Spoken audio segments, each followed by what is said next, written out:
Fierce thunderstorm had gathered, not at sea, that would have been scary, outside his house, and thunder after thunder, his poor 56K modem fizzled.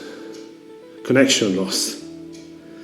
During his absence, the ship continues to sail, and when he logs back in, there is no gangplank to stand no more. He finds himself in ragged clothes, injured and on a stranded and unknown shore.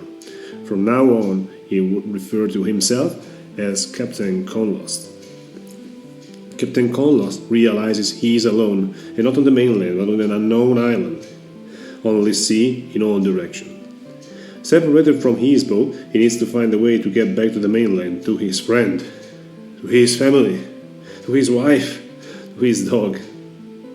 So he starts thinking on what to do, but everything is against him, as he lost everything he had having it deposited in the boat's hatch. He has close to nothing on him. Wandering the island, he finds some tropical trees. He is hungry, so he needs to solve this problem first. He reaches for his dagger in his backpack and starts to carve the trees to obtain some piece of wood. He then proceeds to assemble them in what in his mind is a rudimental fishing pole. Standing on the shore to fish is no easy task. He never fished his whole life. He starts fishing only to find sandals, shoes, boots and various jugs. He has now a whole stack of junk before the first fish is taken. His stomach begins to grumble. Soon as he fishes a few fishes, he arms himself again with his dagger to gather some more wood and light a campfire to cook the fishes. Captain Conlost is soon able to light a campfire to cook the fishes. His stomach grumbles, but he has to deal with the fact that he never cooked his whole life. It takes a while before the first fish is cooked. He now knows he won't starve on the island. A small step ahead. With a full belly, he now realizes he's in ragged clothes and with bruises. Taking a look at the pile of junk he fished before, he has an idea. He reaches for the newbie scissors he has in his backpack and begins cutting the junk he fished to produce some bandages and heal himself of wounds. Healed and well fed, now it's turned to the scissors to use to cut himself some clothes. And look at him! Look at him in the very basic clothes he himself managed to tailor. But his clothes offer him no protection from the harsh environment. There is no shelter from the hot sun during the day, and there is no protection during the night. So he decides to explore the island in search of material to build himself a shelter. He finds some trees,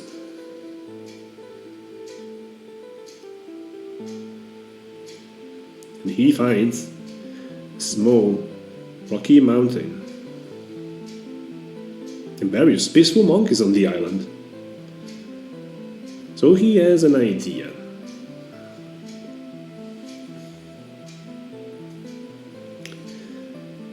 Passing the first night alone frightens him, so he decides to tame a monkey to keep him company. The monkey will also serve as a guard in case during the night dangers may arise. With his monkey to his side, he passes the first night on the island under a tree. Not an ideal location, for the time being it'll have to do.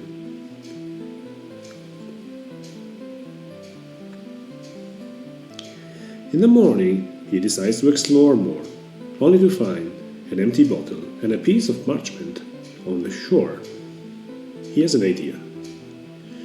Using his very blood and making a rudimental cup with the pieces of wood he had gathered before, he crafts a message in a bottle. He doesn't know where he is, but maybe some passing ship can find the message and rescue him nonetheless. So he proceeds to take in the message in the bottle and toss it in the sea. He is desperate.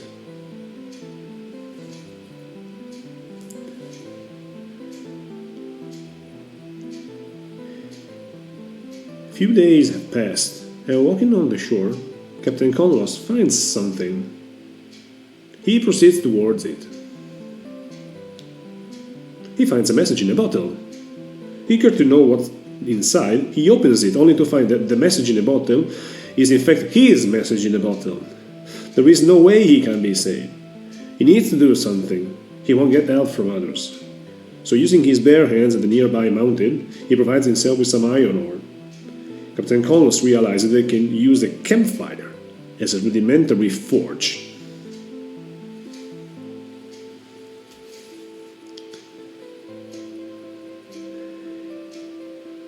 And with that forge, he can smelt the iron and model the substance into a cutting blade.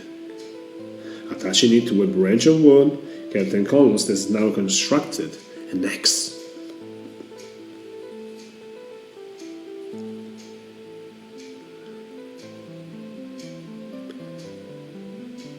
With these tools, he starts chopping trees with intent to build a shelter for him and his monkey. Log after log, after log, after log, he amasses enough to actually build a very cozy and fine shelter. He will call it home for several months. But he's not done yet. Arming himself with his axe again, he begins chopping more trees, amassing more logs for days. These logs will be used to build a small ship with which he hopes one day to sail back home. But it's a huge task. Months have passed, but finally the ship is ready. The ship has cost him months of hard work, but finally he is ready to leave the island and return to the mainland, to his wife, to his children, to his dog. Look at him, Captain Conlost, aboard the ship. He's sailing again, the wind in his face, the smell of the sea, the breeze. I am coming home. Suddenly, a storm is gathering. No, not at sea. That wouldn't have been scary. But outside his small house, a thunder, another, and another thunder, and soon his poor 56K modem fizzled. Again. Connection lost. Again. No.